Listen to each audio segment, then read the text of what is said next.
नमस्कार, आप देख रहे हैं इंडिया टीवी में हूं पिनास त्यागी और आज युद्ध में बात होगी उस फैसले की जो ट्रंप ने लिया है और उस फैसले से पूरी दुनिया जो है वो सकते में है। ट्रंप अपने बेटे की शादी बीच में छोड़कर वॉशिंगटन लौट आते हैं। ट्रंप G7 की समिट जो है वो छोड़ देते हैं।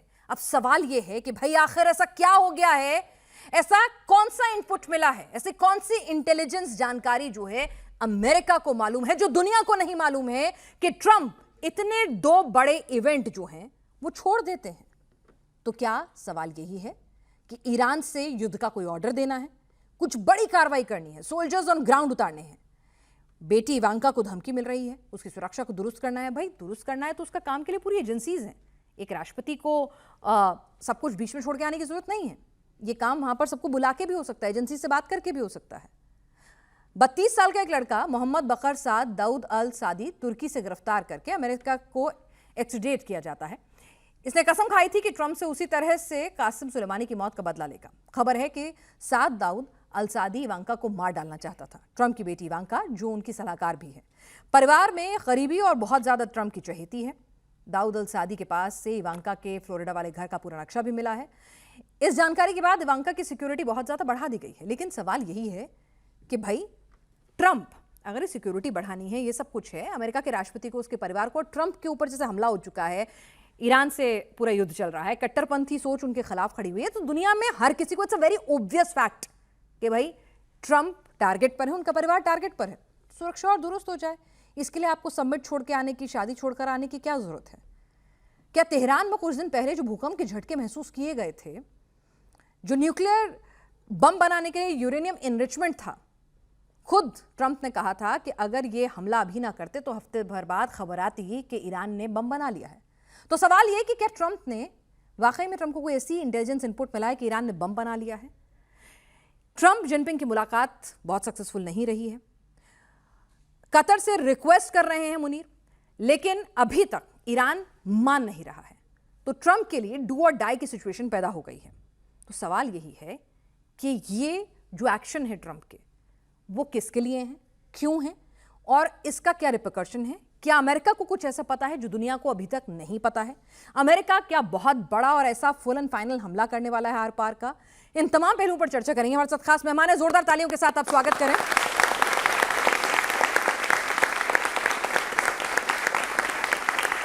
वैभव सिंह है, जियोपॉलिटिकल एक्सपर्ट हमारे साथ। अमिताभ सिंह जी हैं, फॉरेन अफेयर्स एक्सपर्ट हमारे साथ। रॉबिन सचदेवा हैं, यूएस अफेयर्स एक्सपर्ट हमारे साथ। मेजर जनरल संजय सोई हमारे साथ, डिफेंस एक्सपर्ट मौजूद हैं। रॉबिन सचदेवा जी, बम बन गया है क्या?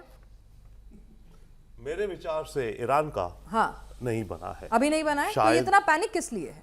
यूएस की एजेंसीज को ऐसा क्या पता है जो दुनिया को नहीं पता कि ट्रंप सब कुछ छोड़ छाड़ के वॉशिंगटन आ रहे हैं? नहीं, ग्रेट क्वेश्चन, बट कह नहीं सकते क्या है। पर अभी जो लगता है ये जो अटैक करेंगे, अभी तक तो इम्पेशेंट थे, अब ट्रंप एक तरह से फ्रस्ट्रेट हो रहा है और अब जो ये एक्शन करेगा उसमें ऑब्वियसली कह रहे तेल उड़ाएंगे, बिजली के पावर प्लांट्स उड़ाएंगे सब। मुझे लगता है उसके साथ ये फिर से ईरान की जो टॉप लीडरशिप है फिलहाल की, उसको पूरे को उखेड़ेंगे। क्योंकि इनका जो पहले फॉर्मूला था कि पहली लेयर को मार दो तो जो दूसरे आएंगे वो इनकी बात मानेंगे, उन्होंने नहीं मानी। इन्होंने उनको मारा, तीसरी लेयर जो फिलहाल है पावर में इट सीम्स, वो भी नहीं मान रहे हैं। तो अब ये जो पूरी गुत्थी फंस गई है, इसको सुलझाने का अगर आप देखिए बिहेवियर चेंज या डिसीजन चेंज, वो तो तभी हो पाएगा ना कोई नए दूसरे लोग हों। तो इस समय मुझे लगता है इनका जो, लेकिन सर इस सब के लिए मैं वही कह रही हूँ ना, ये तो पुरानी चीजें हैं, अमेरिका को ये करनी है तो उसके लिए राष्ट्रपति को एक पूरा समिट, G7 समिट, अगर उसको आप छोड़ रहे हैं, भाई इंटरनेशनल मैसेजिंग है ना बहुत बड़ी। ट्रंप की पहले से बहुत छीछा लेदर हो चुकी है, जिनपिंग के सामने जब गए थे और डिक्लाइन इकोनॉमी और सब कुछ बातें हो गई, तो ट्रंप उसको छोड़कर आ रहे हैं, अपने बेटे की शादी छोड़कर आ रहे हैं। भाई मैसेजिंग बहुत स्ट्रांग है। अमेरिका का राष्ट्रपति चाहे तो वहीं पूरी की पूरी CIA और सब कुछ बुला लेता, कहता है सब कुछ दुरुस्त करो, वहीं से वो पेंटागन को ऑर्डर दे देता।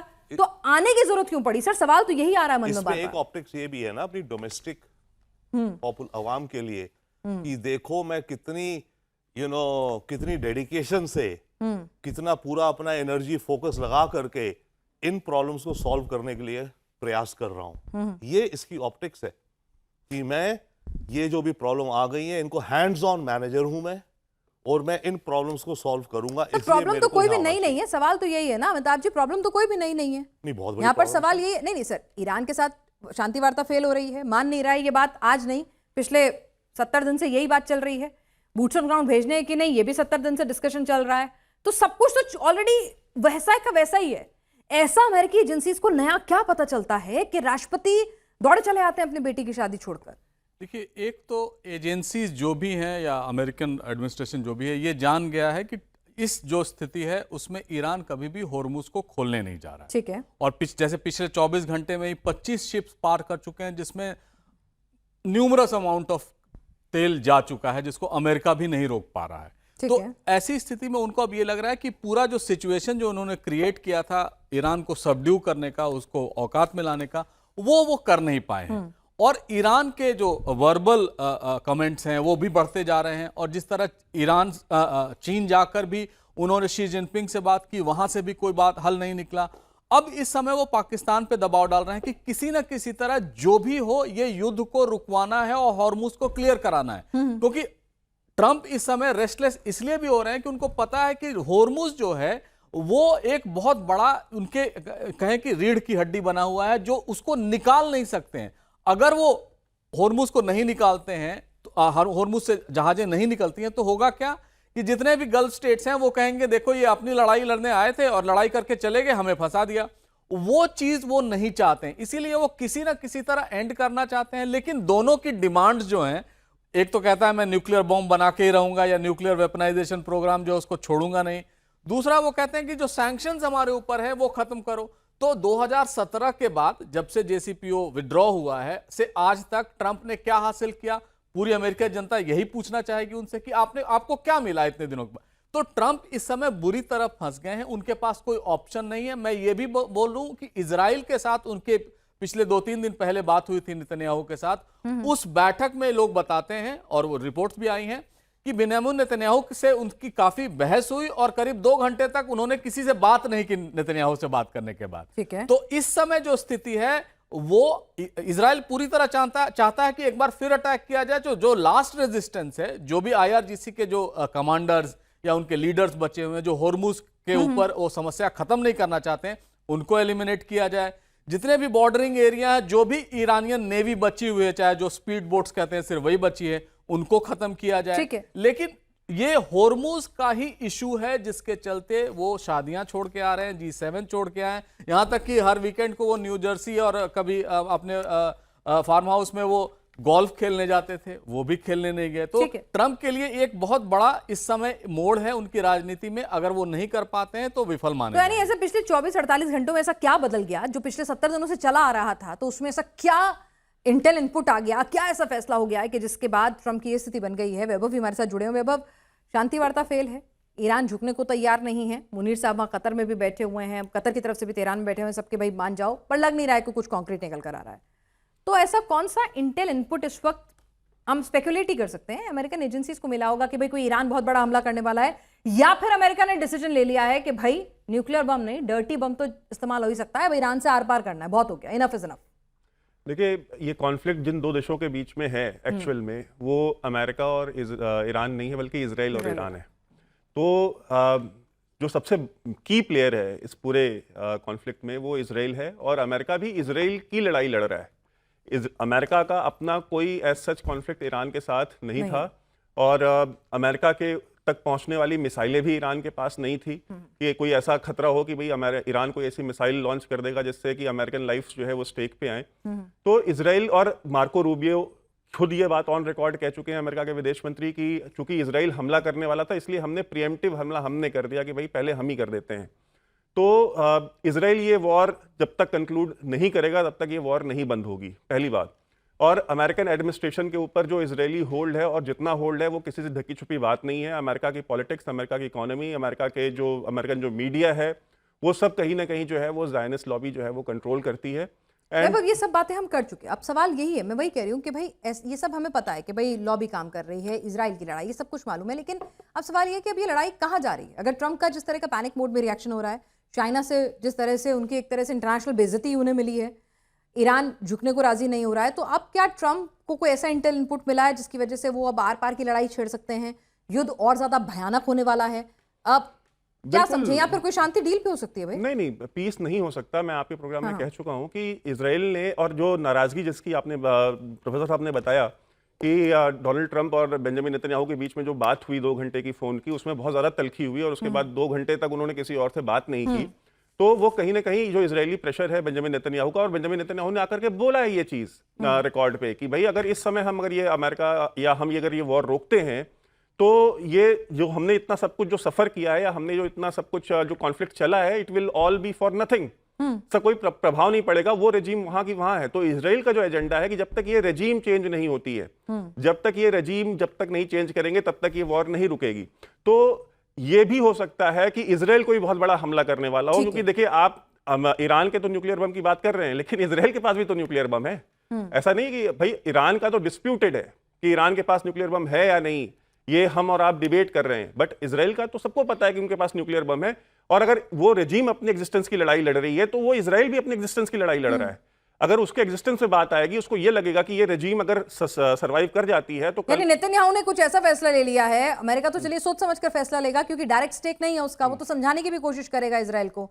लेकिन क्या नेतन्याहू ने कुछ ऐसा फैसला ले लिया है जिसे रोकने के लिए ट्रंप शायद भागे भागे दौड़े एग्जैक्टली मैं उसी पॉइंट पे आ रहा था कि अमेरिका खुद तो कोई न्यूक्लियर अटैक नहीं करने जाएगा, लेकिन इजराइल की गारंटी कोई नहीं ले सकता है। क्योंकि अगर इजराइल को ये लगेगा कि भाई अगर हमारी एग्जिस्टेंस पे सवाल है और ये रिजीम हमारे खिलाफ कुछ बड़ा करे, या हो सकता है कि अमेरिका इस वॉर से विड्रॉ करे ड्यू टू पॉलिटिकल प्रेशर, और हम, क्योंकि देखिए कोई अनलिमिटेड प्रेशर इजराइल का भी अमेरिका के ऊपर नहीं है, ठीक है, एक लिमिट तक ही वो प्रेशर क्रिएट कर सकते हैं। तो अगर उनको ये लगता है कि भाई हम अपना सारा प्रेशर एक्सर्ट कर चुके हैं, उसका कोई नतीजा नहीं निकल रहा है और ये पीस की तरफ ही जा रहे हैं, तो अमेरिका, अगर इजराइल सोचता है कि नहीं ठीक है हमें न्यूक्लियर अटैक करना है, तो इजराइल कर सकता है। एंड इजराइल के पास फिर वो जस्टिफिकेशन होगा कि भाई हमारी एग्जिस्टेंस का सवाल था, ईरान हमारे ऊपर करने वाला था, तो हमने प्रिएम्प्टिव स्ट्राइक की है। वो तो ऐसा भी हो सकता है कि नेतन्याहू ने कुछ ऐसा फैसला ले लिया हो जिसे रोकना ट्रंप के लिए बहुत जरूरी हो, ट्रंप इसलिए भागे भागे दौड़े आए हो, तो नेतन्याहू क्या आज की रात कोई बड़ा हमला कर सकते हैं, इससे भी इनकार नहीं किया जा सकता।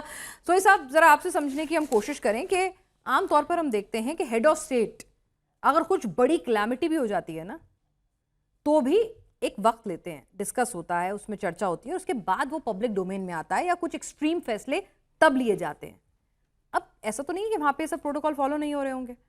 ट्रंप का बेटे की शादी छोड़ के आना, ट्रंप का G7 समिट को छोड़ना, ऐसा नहीं है कि भाई वहां पे भी पैनिक नहीं क्रिएट करना चाहते होंगे, या फिर आपको लगता है कि नहीं जानबूझ के पैनिक क्रिएट करवाना चाह रहे हैं ताकि ईरान जो है वो थोड़े दबाव में आए, थोड़े प्रेशर में आए, झुक जाए कि भाई अमेरिका कुछ बड़ा कर सकता है, देखो ट्रंप बेटे की शादी छोड़ के आए हैं, बहुत बड़ा बम मार सकता है, तो इसीलिए झुक जाते हैं।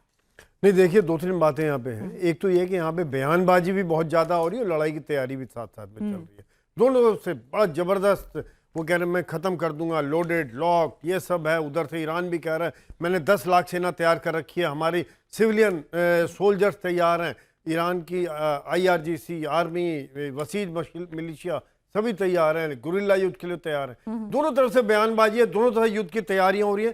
साथ साथ में जैसा बाकी स्पीकर्स ने कहा कि ट्रंप की जो पॉपुलैरिटी बहुत डाउन हो गई है, कैसे कंट्रोल करे, कैसे, ये सब ऑप्टिक्स हैं।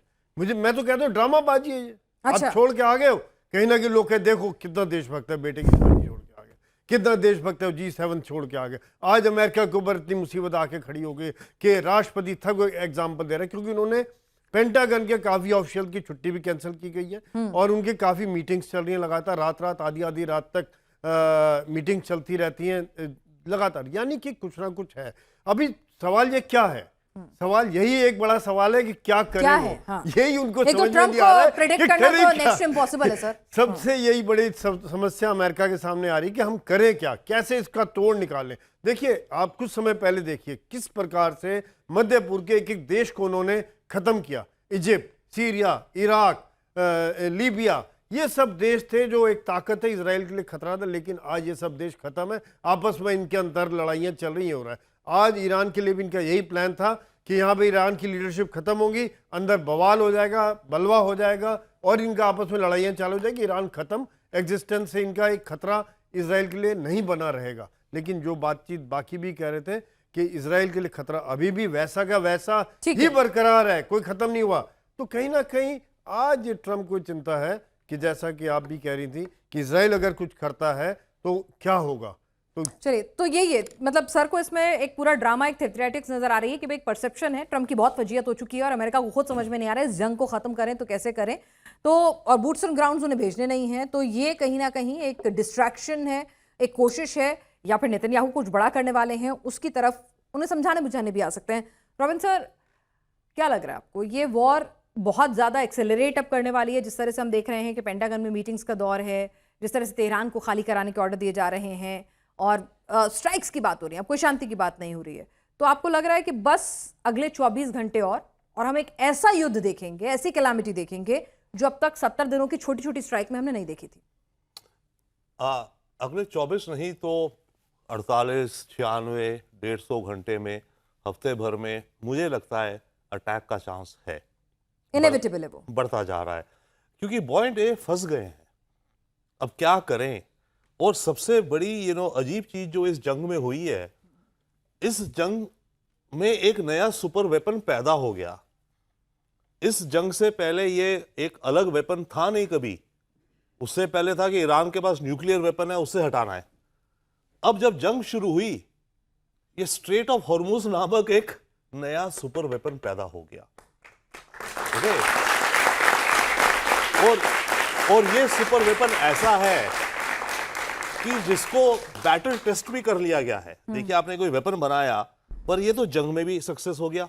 अमेरिकन फायर पावर लगी रही, नहीं तोड़ पाई उसको, ब्लॉकेड को। अमेरिकन इकोनॉमिक फ्यूरी लगी रही, नहीं तोड़ पाई। तो ये एक बैटल टेस्टेड नया सुपर वेपन पैदा हो गया। मैं इसको एक्चुअली नाम देता हूं हॉर्मुजी पंजा। अच्छा, ये पंजा है। अब ईरान जब भी चाहेगा इसको, अभी अगर हॉर्मुज खुल भी जाता है, साल भर बाद कुछ भी हो, फिर से ईरान इस पंजे को टाइट कर सकता है। तो ये हॉर्मुजी पंजा जो पैदा हो गया है, इसके चलते अब मामला डिस्ट्रैक्शन हो गया कि हॉर्मुज खोलो, हॉर्मुज खोलो। और पूरी दुनिया पे इसका असर हो रहा है भाई, पूरी दुनिया में असर हो रहा है, अमेरिका में भी हो रहा है। तो न्यूक्लियर का जो मुद्दा है नंबर 1, नो डाउट। और उसमें ट्रंप को जो प्राइस चाहिए ना, उसे प्राइस चाहिए कि जो 450 किलो वगैरह एनरिच ज्यादा वाला है तो करीब 10 टन पर 500 किलो वाला, इसको ड्रम्स के अंदर भरा जाए, या कुछ वो ड्रम आके एयरपोर्ट पे खड़े हो, वहां अमेरिकन एयरफोर्स का प्लेन आए, वो ड्रम उस पर लोड हो जाए और प्लेन उड़ जाए, और ट्रम्प कहे देखो मैंने ये यूरेनियम निकाल लिया। ओके, अब जितनी लंबी ये जंग चलती जा रही है, उतना ज्यादा ईरान की जो फिलहाल की लीडरशिप है, अब वो इसको करने को बिल्कुल मंजूरी नहीं है। ठीक है, जब इतना खो दिया तो फिर बचा अब उनमें भी नेशनलिज्म बहुत जाग गया है, तो वो होता दिख नहीं रहा शायद, या वहीं गुत्थी सुलझेगी ना। हॉर्मुज तो खुल जाएगा, गुत्थी तो वहां सुलझनी है। ठीक है, तो अच्छा, बट देन बड़ा अटैक होगा, क्या होगा, कितने मारे जाएंगे, इनकी अगर फैसिलिटी ज्यादा डैमेज हुई तो आपकी ये सारी गल्फ की कंट्रीज खंडर टाइप बन जाएंगी। अबू धाबी, दुबई, कतर, जो शाइनिंग बिल्डिंग्स है, बर्बाद हो जाएंगी इनकी टेक्नोलॉजी कंपनीज। उसके बाद क्या होगा, फिर भी सब रुक जाएंगे।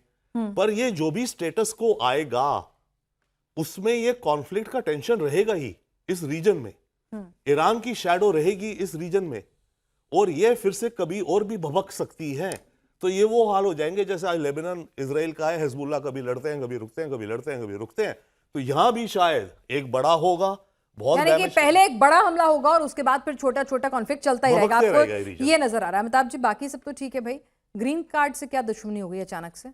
पैसे लेते हैं अच्छे खासे, और मोटे पैसे लेते हैं, और पैसे तुम्हारे खजाने में जा रहे हैं, तुम्हारा ही प्रोविजन है, अब अचानक से जागे और कहते हैं कि जी सब बंद, छोड़ो देश। ग्रीन कार्ड ही नहीं, अगर आप वीजा के लिए अप्लाई करें अमेरिका का, तो 1 साल का टाइम देते हैं, और वो 1 साल में आपको वो लैप्स कर जाता है फीस वो, और 1 साल 1वें दिन यानी 367वें 66वें दिन आपको मिलता है। तो 2 बार का वीजा का पैसा एक बार में लेते हैं।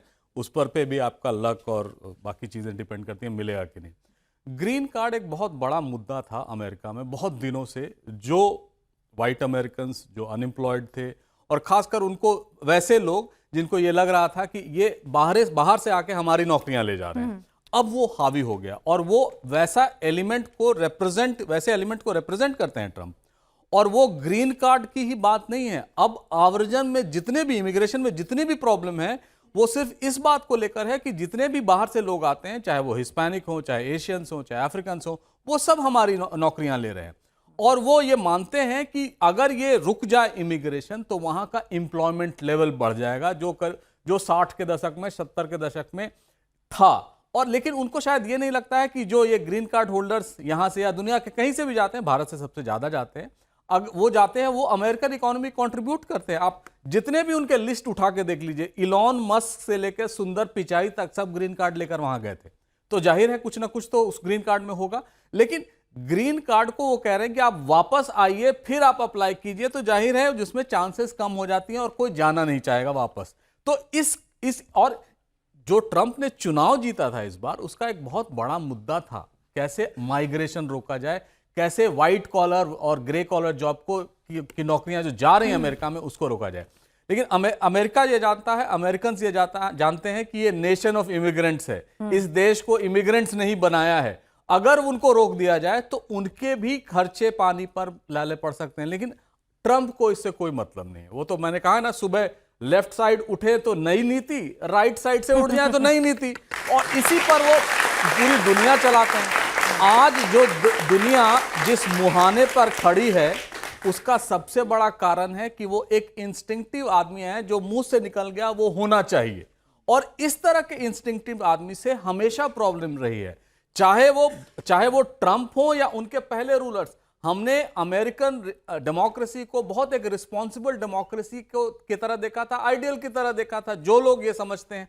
आज अमेरिका उस मुहाने पर है कि वो लोग जानने लगे हैं कि अब अमेरिका उनका साथ नहीं दे सकता है, रिलायबिलिटी नहीं है। इसीलिए हम यूरोप से दोस्ती करते हैं, नॉर्डिक कंट्री से दोस्ती करते हैं, इजराइल से भी दोस्ती करना स्वीकार है, लेकिन अमेरिका को कोई रिलायबल आज नहीं मानता है। उस शर्त पे आप ये देखिए कि जिस तरह वो चीन गए थे, किस तरह अदब से खड़े होते थे, किस तरह बैठते थे वो शी जिनपिंग के साथ, क्या वो उस तरह किसी और देश के राष्ट्राध्यक्षों के साथ बैठते हैं? तो अमेरिका के ग्रीन कार्ड का जो प्रॉब्लम है, एक बहुत बड़ा यूं कहें तूफान है जो आने वाला है। अमेरिकन ये जानते हैं, शायद ट्रंप को ये पता भी होगा, लेकिन वो किसी तरह ये दूसरों को ट्रंप सोच के उठते हैं कि आज कुछ तूफानी करते हैं, आज कुछ तूफानी है ना, मतलब डिसाइड करते हैं आज कुछ तूफानी करते हैं। लेकिन वैभव जरा ये बता दीजिए भाई, ये आदमी जो है मतलब डिसाइड किया हुआ है आज भाई, ग्रीन कार्ड का प्रॉमिस तो बहुत पहले का था, अचानक से सो के जाके कल सुबह खाली कर दो, मजाक है क्या?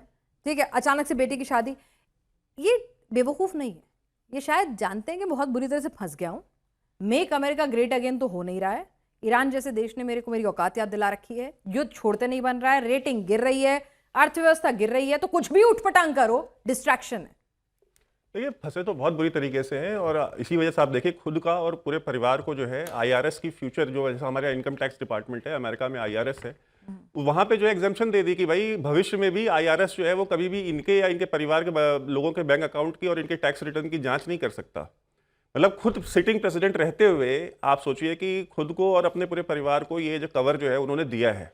तो हमारे देश में नहीं होता, मतलब कि अपने ऊपर लगे हुए केस वापस ले लो, ये मतलब नहीं, अमेरिका में भी चलता है। वापस नहीं ले लो की बात है ना, ये नहीं, उन्होंने अपने बेटे का ले लिया था बाइडेन ने, तो वो पार्डन नहीं, वो तो उन्होंने पार्डन कर दिया। वही तो कह रही हूँ कि मतलब हमारे हम ही खराब नहीं है, मतलब हाँ नहीं, मतलब मैं ये कह रहा हूँ कि आप सोचिए कि भविष्य में भी, आज नहीं आप जो है भविष्य में भी कहते हैं कि भविष्य में भी जांच नहीं हो सकती अगर वो कोई टैक्स चोरी कर ले हमारे घर के बच्चे या हमारी बीवी, फ्यूचर सिक्योर करके जा रहे हैं, हम भी सीखेंगे। तो इसका मतलब है ना कि देखिए चोरी करी है, तो वहां फंसे हुए हैं। दूसरा आप देखिए अमेरिका जो सुपर पावर है ना, उसका जो सबसे बड़ा जो वेपन है अमेरिका का, मैं मानता हूं अमेरिका को सुपर पावर बनाने वाला जो वेपन था वो दो थे, एक H1B और एक ग्रीन कार्ड। इन दोनों ने अमेरिका को सुपर पावर बनाया है। और अगर ये ना हो, ये क्या करते हैं, ये दो वेपन ऐसे हैं कि दुनिया का जो बेस्ट ब्रेन है वो सकिन कर लेते हैं अपने यहाँ अमेरिका में। ठीक है, सो ठीक है, कुछ जो है कि लो पेड जॉब्स के लिए भी लोग जाते हैं, बट H1B वीजा स्पेशली जो है, और जिसके जो उनके टारगेट पे था कि भाई अब इसको बंद करेंगे, और ग्रीन कार्ड और H1B वीजा के लिए जो कॉर्पोरेट अमेरिका है वो खड़ा हो गया। उसने कहा कि भाई अगर आप इसको बंद कर देंगे तो हमारी कंपनियां बंद हो जाएंगी। H1B वीजा पे ही ये सारा सिलिकॉन वैली चल रहा है, H1B वीजा पे ही हमारा स्पेस प्रोग्राम चल रहा है, H1B वीजा पे ही हमारी सारी डिफेंस की R&D हो रही है। सो डोनाल्ड ट्रंप अगर सबसे ज्यादा डैमेज कर रहे हैं किसी को तो खुद को कर रहे हैं। अच्छा, इस समय चूंकि ये एक बहुत अनपॉपुलर वॉर है, अमेरिका का जो व्हाइट अमेरिकन जो मिडवेस्ट में रहने वाला जो एक काउबॉय है, वो ये पूछ रहा है रेडनेक आदमी कि भाई why should I die for Israel, मैं इजराइल के लिए क्यों मरूंगा? मुझे मरना है तो मैं अमेरिका के लिए मरूंगा। मैं यूएस आर्मी में या यूएस नेवी में या यूएस एयर फोर्स में अमेरिका के लिए मरने के लिए भर्ती हो रहा हूं, अमेरिका को प्रोटेक्ट करने के लिए भर्ती हो रहा हूं। मैं इजराइल को प्रोटेक्ट करने के लिए नहीं जाऊंगा, लड़ूंगा। अमेरिका के जो सबसे प्रो ट्रम्प पॉडकास्टर्स थे या जो सेलिब्रिटीज थे वो तक उसके अगेंस्ट में आकर के खड़े हो गए हैं और वो ये कह रहे हैं कि भाई why should we fight for Israel, वो ये सवाल पूछ रहे हैं। तो इस बीच में इसको डाइल्यूट करने के लिए, और आपको अगर पता हो तो मिड टर्म इलेक्शंस भी आ रहे हैं और मिड टर्म इलेक्शंस जो आ रहे हैं इसी साल होने हैं। रेटिंग बहुत डाउन है। ठीक है, रेटिंग्स जो है वो आप समझ लीजिए कि 70% लोग अगेंस्ट में हैं डोनाल्ड ट्रंप के इस समय। वहां पे 70% लोग से लगभग 80% लोग ऐसे हैं जो इस वॉर के खिलाफ हैं। 6% अनश्योर हैं, यानी कि 12 या 13% सपोर्ट है इस वॉर को। तो उनको एक चाहिए था एक लॉलीपॉप जो अपने वो जो कोर सपोर्टर है, जो रेडनेक व्हाइट अमेरिकन है मिडवेस्ट का, कि उसको मैं क्या दूं। तो वो बहुत दिन से उसको ये था कि भाई वो क्राइटेरिया तो पूरा नहीं करता, वो एलिजिबल नहीं है, वो compete नहीं कर सकता, जो ग्लोबल टैलेंट है, जो ग्रीन कार्ड लेके या H1B वीजा लेके अमेरिका जा रहा है। तो वो ये कहता है कि भाई इसको बंद कर दो, अगर ये बंद हो गया तो ये जॉब देंगे किसको। तो हम मीडियोकर हैं, हम एवरेज हैं, हम उतने अच्छे नहीं, लेकिन इनके पास हमारे अलावा ऑप्शन नहीं बचेगा, तो हमको तो नौकरी देनी ही पड़ेगी। तो अमेरिका के सच में बुरे दिन शुरू हो गए हैं कि मतलब मीडियोकर से काम कराएंगे, टैलेंट को पीछे छोड़ेंगे। जो पहले कहा जाता था अमेरिका टैलेंट की कदर करता है, स्पॉट करता है, फेच करता है। और इसीलिए आप देखिए कि जो यूरोपियन हेड ऑफ स्टेट्स हैं या even for that matter UAE के जो डिपार्टमेंट्स हैं, वो बार बार पब्लिकली अपील कर रहे हैं कि भाई अगर आपको यूएस वाली लाइफस्टाइल चाहिए, आपको यूएस जैसी अपॉर्चुनिटीज चाहिए, तो आप हमारे यहाँ आइए। तो ये जो अमेरिका से जो H1B वीजा लेकर के या ग्रीन कार्ड की वजह से जो लोग वापस जा रहे हैं, उनको ये यूरोपियन कंट्रीज और ये मिडिल ईस्टर्न कंट्रीज जो है कि उनको लुभा रही हैं कि भाई आप हमारे यहाँ आ जाइए, हम आपको जो है सिंगल विंडो क्लियरेंस देंगे, हम आपको अपने यहाँ जॉब अपॉर्चुनिटीज देंगे, हम आपको उनसे अच्छा हमारा टैक्स सिस्टम है, उनसे अच्छी हमारी लाइफस्टाइल की क्वालिटी है, आप हमारे यहाँ आइए। तो एक तरीके से डोनाल्ड, अगर वो टैलेंट निकल करके अमेरिका से यूरोप जाता है या मिडिल ईस्ट जाता है, तो अमेरिका कमजोर होगा और इनकी ताकत बढ़ेगी। तो विनाशकाले विपरीत बुद्धि होता है और ट्रंप के साथ वही कुछ हो रहा है। मतलब एक ऐसी जंग लड़ने चले गए। सोई साहब, पहले ना एक इमेज थी, बिग डैडी अमेरिका, अमेरिका की सब सुनते हैं, यस बॉस करते हैं, यूरोपियन यूनियन आवाज नहीं उठा सकती। इस जंग ने और कुछ कराओ या ना कराओ, अभी भी अमेरिका बहुत बड़ी ताकत है, लेकिन अमेरिका की जो हेजमनी थी, जो एक फसाड था कि भाई इसके आगे कुछ नहीं। चीन ने औकात दिखा दी, गल्फ कंट्रीज ने औकात दिखा दी, यूरोपियन कंट्रीज ने औकात दिखा दी, और जंग में कहां खड़े हो वो ईरान ने दिखा दी। तो सबसे ज्यादा अगर डैमेज किसी को हुआ है तो वो अमेरिका की साख को हुआ है। बिल्कुल पिनाज जी, इसमें कोई शक नहीं है, क्योंकि अमेरिका पहले एक सुपर पावर, सिंगल पावर, जहां कह दिया वहां पर एक तरह से बात टिक जाती थी। और इनको लगा कि भाई जिस प्रकार से हमने वेनेजुएला ले लिया है, इसी प्रकार से ईरान को भी ले लेंगे। ये एक धोखा होता रहा इनको कि हमारी बहुत ज़्यादा ताकत है, बहुत ज़्यादा वो है। लेकिन सबसे बड़ा जो नुकसान, जैसे मैं कहना चाहूँगा, बाकी स्पीकर ने भी कहा है कि ट्रंप की जो पॉलिसी है, जो उनका एक ही चीज़ पक्की है कि वो चीज़ उनकी कोई पक्की नहीं है, कि शाम को कुछ कहते हैं, सुबह कुछ कहते हैं। बोले आदमी अपनी जबान का पक्का नहीं, जबान का पक्का नहीं है। जब सुबह उठे जो हुआ, अच्छा नेता है ना सर, ऐसे तो होते हैं नेता। हाँ? और दूसरी बात यह है कि आप देखिए, अगर किसी आज लड़ाई में नेटो जैसे देश जो उनके साथ हमेशा खड़े रहे थे, उन्होंने मना कर दिया, अपनी बेसिस देने से मना कर दिया। कारण क्या है इसके पीछे? कारण यह कि एक इनकी ट्रांजैक्शनल हो गया, जिसको कहते हैं कि आज एक पॉलिसी के ऊपर, भरोसे के ऊपर नहीं है। आज इसके साथ खड़े हैं, आज इसके साथ खड़े हैं, आज इसके ऊपर टैरिफ लगा दिया, आज इस नेता की बेइज्जती कर दी, आज कह दे तुम बेकार हो, तुम्हारे किसी काम के नहीं। वो भी तो इलेक्टेड लीडर्स हैं अपने देश के, डेमोक्रेटिक कंट्री के लीडर्स हैं। आज मान लीजिए कोई मोदी को ऐसे कह देते हैं, कल को मोदी उनके पास जाते वापस, तो क्या अगले बार एक वो साख खत्म देश के अंदर? क्या हमारे किस प्रकार नेता है? यही कारण है। मोदी जी ने तो आंखों में आंखें डाल के जवाब भी दे दिया, वो बेचारे इसी बात से नाराज हैं आजकल। नहीं तो माय फ्रेंड मोदी जो है वो आजकल जरा जबान से कम ही निकल रहा है उनकी। तो आप देखिए कि किस प्रकार से अभी अगर मार्को रूबियो आए हैं चाइना के बाद, विजिट के बाद भारत इसीलिए आए हैं कि कहीं ना कहीं भारत पूरी तरह से निकल के RIC, रशिया, इंडिया, चाइना वाले पाले में ना चला जाए। कहीं ना कहीं वो चाहते हैं। हाँ, रूबियो से आप तो न्योता देके गए हैं कि आ जाओ अमेरिका आइए प्लीज। बिल्कुल, क्योंकि उनको खतरा हो गया अभी किस प्रकार से भारत ने आंखें दिखाई हैं। आज पूरी दुनिया में उनका भरोसा खत्म हो चुका है, उनकी ताकत का एक तरह से उनको मैसेजिंग हो गया कि आपकी क्या ताकत रहेगी है, चाइना ने बता दिया। तो ये सब देखते हुए डेफिनेटली एक फर्क पड़ा है, दुनिया में साख खत्म हुई है। अब कर क्या रहे हैं वो? अब ईरान के ऊपर जोर जबरदस्ती करने की कोशिश करें। जैसे मैं कहता हूँ कि किसी को प्रॉपर्टी डीलिंग के लिए जाता है ना बंदा, कि 3-4 बाउंसर रह जाता है, एक पिस्टल रख देते हैं टेबल पे। यही कर रहे हैं कि भैया मेरी तो तैयारी कर रहे हैं, पर वो बाउंसर और पिस्टल काम नहीं आ रही है। पर यहाँ काम नहीं आ रही। यहाँ पे जो वेनेजुएला में काम आ गई, पर यहाँ काम नहीं आ रही। यहाँ पे क्योंकि हर आदमी कमजोर नहीं होता है। ठीक है, सामने वाला भी बता रहा है कि सामने वाला भी तो राइफल लेके बैठा हुआ है ना, वो लॉक्ड एंड लोडेड। वो भी लॉक्ड एंड लोडेड है भाई। आपकी बंदूक बहुत एडवांस्ड है, उसमें गोली भरी है, तो उस राइफल में भी गोली है, उसमें फालूदा थोड़ी भरा हुआ है भाई, फायर तो वो भी करेगा। मतलब ईरान भी जो है वो फायर है, फ्लावर नहीं है। मतलब जरा समझिए, आप ईरान को इतने हल्के में नहीं ले सकते। और ईरान का तो पूरा अपने आप में इतिहास है कि खत्म हो जाएंगे, लेकिन फिर भी मतलब जो अपने लिए वो लड़ाई लड़ते रहेंगे। और देखिए, जिन्होंने आपके सैंक्शंस को 40 साल तक उन्होंने गुर्बत में जीना स्वीकार किया, मगर आपके आगे झुकना नहीं। तमाम गल्फ कंट्रीज झुकते चले गए पर नहीं झुकना स्वीकार किया, तो आपको भी सोचना समझना चाहिए था। लेकिन सर, एक ठीक है, हमने अलग अलग एंगल्स भी बात की, बट इसको भी आउटराइटली हम डिनाई नहीं कर सकते कि यूएस की इंटेलिजेंस एजेंसीज को कुछ तो ऐसा पता चला होगा ना कि इतना पैनिक मूवमेंट हुआ है, इतना पैनिक रिएक्शन हुआ है। कुछ तो ऐसा है जिससे अमेरिका में बेचैनी है, कुछ तो ऐसा है जहां एजेंसीज में पैनिक है और टेंशन है। You're right, पिनाश जी, बट हमें ऑब्वियसली पता नहीं। अगर आप इसी को रेफरेंस कर रही हैं, नो डाउट ये जो दिन है ये बहुत ज्यादा इंटेंस होते जा रहे हैं। इसे को जैसे प्रेग्नेंट विद एक्सपेक्टेशन, इस समय मतलब वो सिचुएशन हो रखी है कि वेट किया जा रहा है कि किसी भी पल कुछ भी हो सकता है। अभी भी इसने कहा कि 2-3 दिन और 2-3 दिन और, तो इस समय बहुत ही ज्यादा इंटेंस पीरियड है। मुनीर वहां पर है, कतर वाले भी कोशिश कर रहे हैं क्या बनता है और फिर क्या डिसीजन लेना है, और इजराइल क्या पुश कर रहा है, इजराइल क्या धमकी दे रहा है, क्या खेल खेल रहा है। तो नो डाउट ये बहुत ही इंटेंस पीरियड है। सो लेट अस सी क्या ये डिसाइड करते हैं। बट अभी जो डिस्कशन हो रही थी, I think that no doubt America बहुत ज्यादा अपनी साख खो चुका है दुनिया में, ये है काफी कुछ। बट याद रखिए, अमेरिका अभी भी सुपर पावर है। नो डिनाइल सर, मरा हुआ हाथी भी सवार आता है। एग्जैक्टली, नहीं, हाँ, राइट। यूरोप के पूरे देश यस नेटो वगैरह सपोर्ट नहीं कर रहे, but at the same time 15 के 15 यूरोपियन प्रेसिडेंट्स जाके व्हाइट हाउस में बैठते हैं, उससे अर्ज करते हैं भैया यूक्रेन को मदद करो। जापान जो ट्रेड डील करनी होती है अपनी 20% तो करता ही है, उसके अलावा $600 बिलियन अमेरिका में इन्वेस्ट करने की प्रॉमिस करता है। हाथ मरोड़ रहा है, तभी तो वो कर रहे हैं। उन्हें दिखता है उन्हें ये करना पड़ेगा। तो and of course now coming to the H1 issue and all, yes America तो एक मैग्नेट है टैलेंट का, उसी से अमेरिका बना है।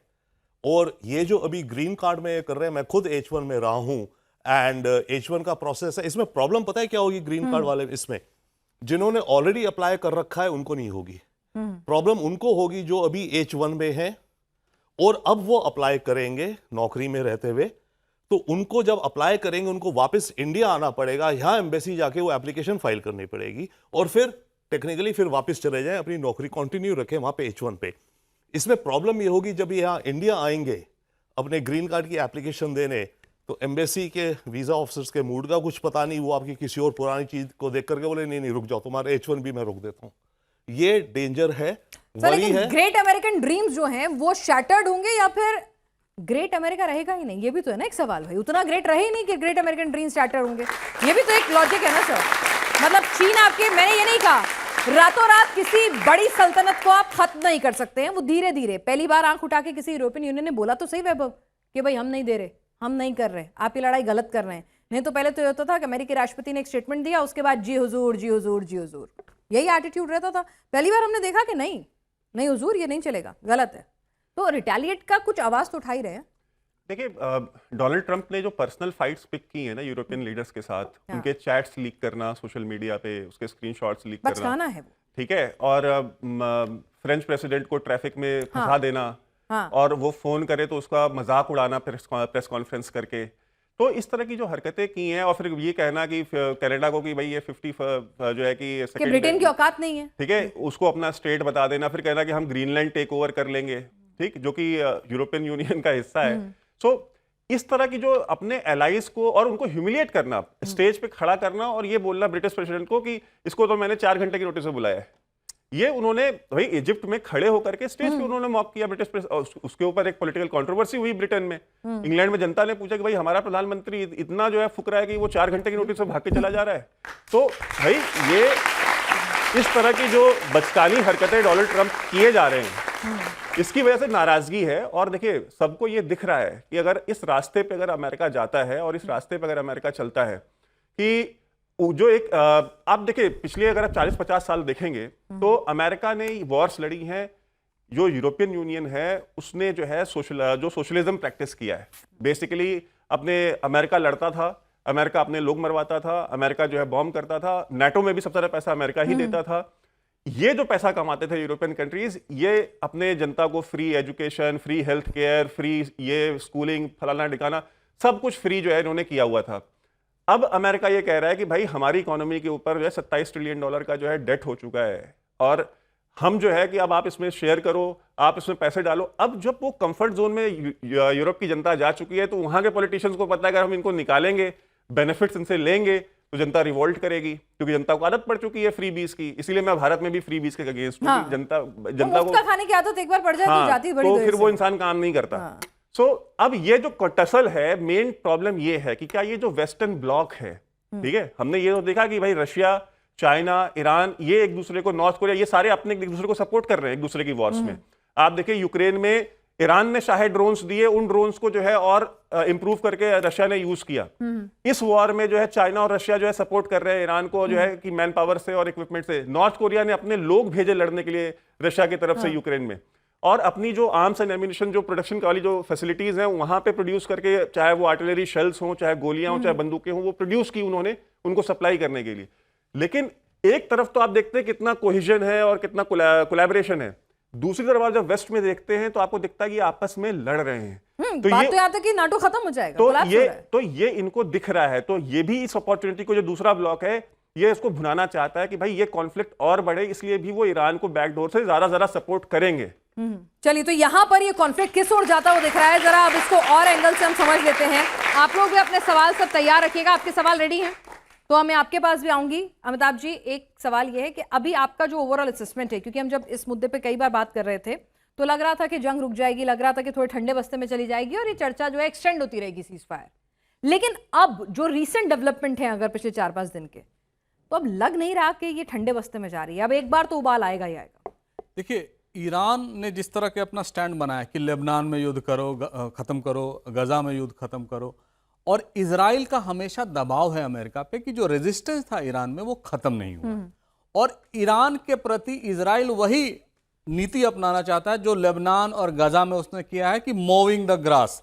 जो लॉन में बीच बीच में देखते हैं ना, घासों की कटाई होती रहती है जब बढ़ जाती है, तो इजराइल वही करता रहा है लेबनान में भी, गजा में भी। जब देखता है कि वहां से बमबारी शुरू हुई, फिर से वो अटैक करता है। इतने अटैक करता है कि डिस्प्रोपोर्शनेट कई हजार लोग मारे जाते हैं, कई सैकड़ों लोग मारे जाते हैं। वही काम ये ईरान में करना चाहता है। इसीलिए वो इस दबाव में हमेशा ट्रंप को रखा है कि वहां से जो न्यूक्लियर फिसाइल मटेरियल है, जो 450 किलो जिसको ड्रम में लाने की बात हो रही है, अगर वो वहां से निकल जाता है तो थोड़ी शांति होगी। अगर वो नहीं निकलता है तो हम फिर से अटैक करके उसको न्यूट्रलाइज करेंगे। सर, कितना अटैक और कैसे अटैक? आप अटैक कर तो रहे हैं, कुछ हुआ तो नहीं? आपने तो पिछली बार भी कहा था कि हमने अटैक करके उनकी पावर को, मिसाइल बनाने की ताकत को कम कर दिया, हमने न्यूक्लियर प्लांट्स जो हैं उनको तबाह कर दिया। उसके बाद 12 दिन बाद बातचीत हुई, फिर दोबारा शुरू हो गया युद्ध, और भयंकर शुरू हो गया। नहीं कि आप कुछ कर नहीं पाए थे ना, पिछली बार आप फेल थे। इजराइल की जो पॉलिटिक्स है वो बड़ी क्लियर है कि वो अरब स्टेट्स को लड़ा दे, ठीक है, ईरान को यूएई से लड़ा दे। अब वो चुपके से गए थे यूएई मिलने से, वहां से शेखों से, और यहां आके बता दिया हम तो मिलने गए थे। यानी वो ईरान को डायरेक्ट ला रहे हैं यूएई से। सऊदी अरेबिया से ईरान का ऑलरेडी पहले से टेंशन था, बीच में ठीक हुआ था, लेकिन फिर से टेंशन शुरू हो गया। तो वो चाहते हैं, अमेरिका इसमें मूक दर्शक बन के देख रहा है कि किसी भी तरह ये जितने अरब और पर्शियन स्टेट्स हैं आपस में लड़ जाएं, इजराइल शांति से बैठ के देखता रहेगा, क्योंकि उसके पास, वैभव ने कहा, न्यूक्लियर बम है। कहां है छिपाया किसी को पता नहीं, लेकिन है। तो लेकिन ईरान वाले न्यूक्लियर बम का क्या हुआ? तो हफ्ते भर में तैयार होने वाला था, 70 दिन हो गए, बनाए नहीं इन्होंने। वो 40 साल से नेतन्याहू कह रहे हैं कि हफ्ते भर में ईरान बना लेगा। ये सारा नेतन्याहू का प्रोपेगेंडा है, झूठा प्रोपेगेंडा। और यही नहीं, इजराइल ने पहले भी इराक में, बगदाद में बॉम्बिंग करके वहां का जो न्यूक्लियर मटेरियल था उसको भी खत्म कर दिया है। तो ये एक रेड लाइन है, जो अमेरिका की रेड लाइन नहीं है, वो इजराइल की रेड लाइन है कि किसी भी तरह से सिविलियन न्यूक्लियर डील करा लें उनसे। 3.67% जो फिसाइल मटेरियल होता है सिविलियन न्यूक्लियर यूज के लिए, वो भी वहां से नहीं बनने दें, यानी उनका जो न्यूक्लियर एनरिचमेंट प्रोग्राम है वही खत्म कर दें। लेकिन ईरान बिल्कुल तैयार नहीं है, इसलिए क्योंकि वो जानता है कि जिस दिन न्यूक्लियर एनरिचमेंट प्रोग्राम खत्म कर देंगे, ये हमास और गजा की तरह हमें ट्रीट करने लगेंगे, लेबनान की तरह ट्रीट करने लगेंगे। नहीं सर, नॉर्थ कोरिया के सब लोग उदाहरण देते हैं ना कि सबसे अच्छा तो वही अपने मन की करता है, क्योंकि पावर है उसके पास, पावर है, और चाइना जैसा सपोर्टर उसके बगल में है। आप ईरान का भी सपोर्ट, तो चाइना का सपोर्ट तो ईरान को भी है सर, पूरी, और रूस का भी है। लेकिन न्यूक्लियर मटेरियल के लिए ईरान और रूस ने उनको मदद नहीं की। वो हमेशा एक रेड लाइन ड्रॉ किए कि ईरान नहीं बनाएगा। पाकिस्तान ने भी उनकी मदद नहीं की न्यूक्लियर, जबकि नॉर्थ कोरिया की मदद की थी पाकिस्तान ने। तो अगर ये पूरे परिप्रेक्ष्य में देखें तो ईरान इस समय जिस मुहाने पर खड़ा है वो उसका सीधा असर इजराइल की पॉलिटिक्स का असर ईरान की पॉलिटिक्स पर पड़ेगा और अमेरिकन पॉलिटिक्स पर। जब इजराइल विंक करेगा, वो एक आंख मारेगा, तभी वहां से ट्रंप कुछ कर पाएंगे। मतलब ऐसा लग रहा है कि अमेरिका सुपर पावर नहीं है, इजराइल सुपर पावर है आपकी बात। एग्जैक्टली। ठीक है वैभव, इस बीच में हम लोगों की दिलचस्पी रहती है, मियां मुनीर साहब जो हैं वो बहुत कोशिश कर रहे थे, होटल बुक हुए, कुछ हुआ नहीं, फिर दोबारा कोशिश की, फिर फाइलें इधर उधर लेके गए हैं। लेकिन इस बार तो खबरें ये भी आ रही हैं कि जो सैटेलाइट इमेज चाइना ने शेयर की है ना, वो फाइटर वहाँ पे जो पूरे पाक करवाए थे, अब की बार हमला ईरान पे तो होगा ही होगा, पाकिस्तान भी अच्छे से टाइट होगा। देखिए पाकिस्तान का ना एक क्रेडिबिलिटी इशू है। देखिए इजराइल के अंदर पाकिस्तान की कोई क्रेडिबिलिटी नहीं है। इजराइल के जो राजदूत हैं, जो एम्बेसडर हैं, वो ऑलरेडी ये बात कह चुके हैं कि ये जो है इट्स अ कंप्लीट सर्कस, कहते हैं कि इट्स अ जोक, कि आतंकवाद का सबसे बड़ा जो स्पॉन्सर देश है वो जो है एक दूसरे आतंकवाद के स्पॉन्सर देश की और हमारे बीच में जो है बातचीत या नेगोशिएशन कराने की बात कर रहा है, पीस की बात कर रहा है। तो कहते हैं कि भाई वो तो एक जोक है। ये यहाँ पे जो भारत इजराइल के एम्बेसडर उन्होंने बोल दिया। दूसरा क्रेडिबिलिटी इशू है, चूंकि पाकिस्तान इतना ज्यादा क्लोज है अमेरिका के, और आसिम मुनीर को भाई माय फेवरेट फील्ड मार्शल और बैंड मास्टर जो भी वो कहते हैं अपना, सो वो ईरान जो है वो बहुत सस्पिशन की नजर से देखता है पाकिस्तान को उस मामले में। दूसरी तरफ से जो दूसरी पार्टी है इजराइल, वो उनको रिकॉग्नाइज नहीं करती। तो जब दोनों ही पार्टी के आंखों में आपकी कोई क्रेडिबिलिटी नहीं है तो आप क्या कौन सी पीस करा रहे हो? ये पीस कभी नहीं होना, ये कोई डील नहीं हो सकती है। दूसरी चीज, जो इजराइल के 2 रिप्रेजेंटेटिव हो सकते थे, जो माना जाता है कि भाई अमेरिकन होके भी इजरायली रिप्रेजेंटेटिव हैं, एक स्टीव विटकॉफ और एक जैरेड कुशनर, उन दोनों को ईरान ने कह दिया कि अगर ये दोनों मीटिंग में आएंगे तो हम नहीं आएंगे। तो वो अमेरिकन साइड से वो दोनों आ ही नहीं सकते।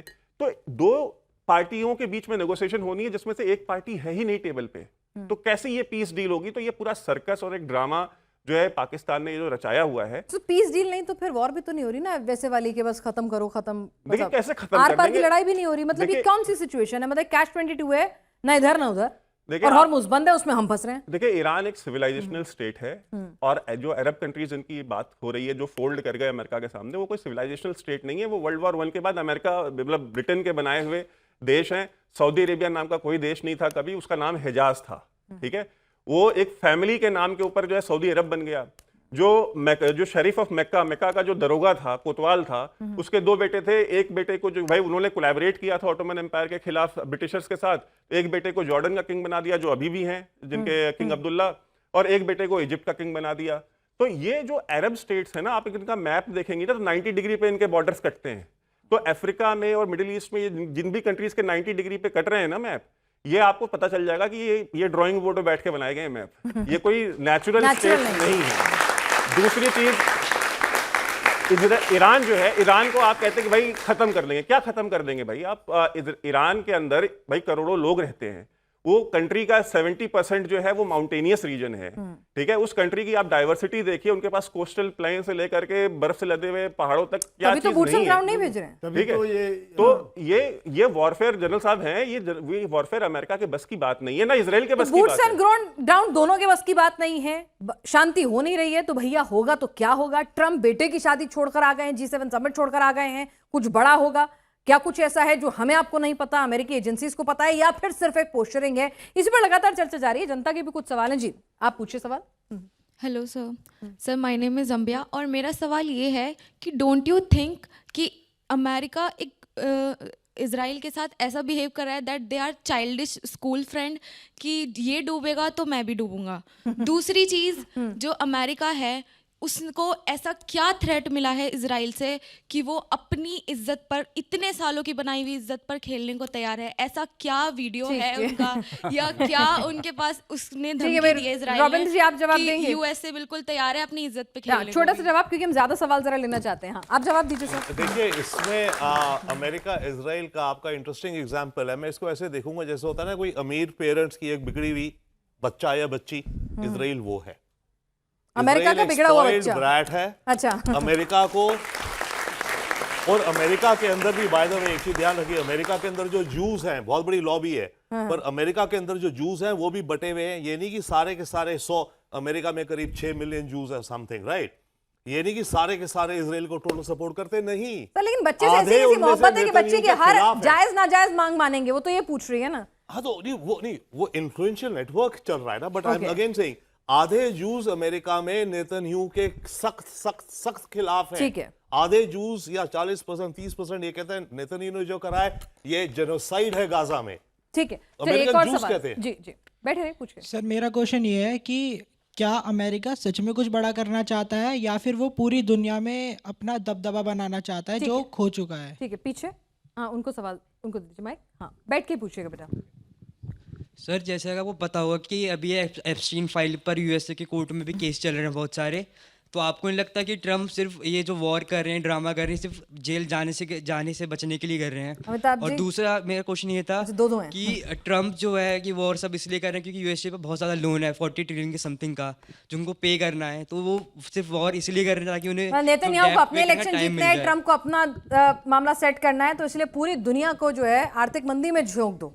Is it possible? देखिए इस समय ईरान की जो पॉलिसी फेलियर हुई है ट्रंप के लिए वो उनको बहुत नागवार गुजरी है। एप्स्टीन फाइल्स तो ऑलरेडी हैं और उसमें पक्का कहीं ना कहीं आगे जाके ट्रंप मिलेंगे ही, किसी एक फोटो में किसी एक वीडियो में उनका होगा। लेकिन सवाल ये नहीं, ट्रंप उससे डरते भी नहीं है क्योंकि ट्रंप का जो सपोर्टर है वो बहुत उनके प्रति कमिटेड है। लेकिन जो ट्रंप जिस कमिटमेंट से यहाँ आए थे, उन्होंने कहा था कि फॉरएवर वॉर्स मैं खत्म करूंगा, तेल के दाम जो है तो $3 से नीचे करूंगा, वो अब $4.7 हो गए हैं। तो अमेरिका को ट्रंप ने फंसा दिया है ऐसे वॉर में जिसमें वो खुद पढ़ना नहीं चाहते थे।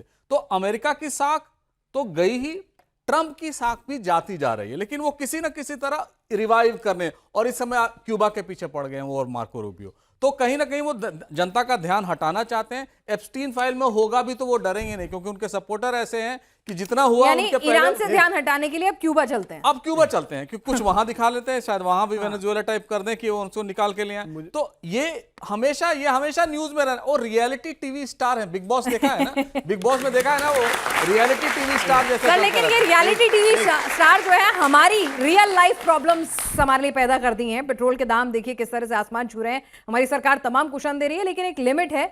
ये जंग कहीं ना कहीं रुकनी तो चाहिए, लेकिन रुकती हुई नजर नहीं आ रही है। जो हालात हैं, जो अटकलें हैं, वो यही इशारा कर रही हैं कि ये जंग अगले 24 घंटे में और ज्यादा भयावह भी हो सकती है। आप सभी इस चर्चा में शामिल हुए और हमारी शानदार ऑडियंस का जोरदार तालियों के साथ शुक्रिया।